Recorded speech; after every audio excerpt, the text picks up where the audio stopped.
प्रश्न कर्माचा आला की माणूस खूप घाबरतो.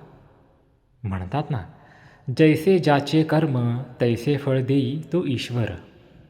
पण असे कित्येक लोक आहेत जे दुष्कर्म करतात, लोकांना छळतात, मानसिक खच्चीकरण करतात. त्यांना दुसऱ्याचं वाईट झालेलं बघून आघोरी आनंद होतो. जे सूड घेतात, रडवतात, फसवणूक करतात, खोटं बोलतात, वागतात, भावनांशी खेळतात, तरीसुद्धा ती लोक निरोगी, आनंदी आणि दीर्घायुष्य आयुष्य जगताना दिसतात. त्यांना नसेल का कर्माची भीती वाटत?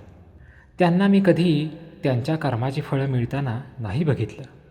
या उलट जे चांगले असतात, निर्मळ असतात, ते मात्र खूप अडचणींमधून जात असतात आणि कधीकधी लवकर देवाघरीही जातात. म्हणून प्रश्न, कर्म खरंच आहे का? असा नसून कर्म आपण जसं समजतो तसं आहे का? असं आहे. कदाचित कर्म न्याय देत नसेल, कदाचित ते फक्त हिशोब ठेवत असेल. एक गोष्ट मात्र नक्की, वाईट माणूस सुखात दिसतो, पण चांगला माणूस शांत असतो. आणि ही शांतता जगातील सगळ्यात महागडी गोष्ट आहे.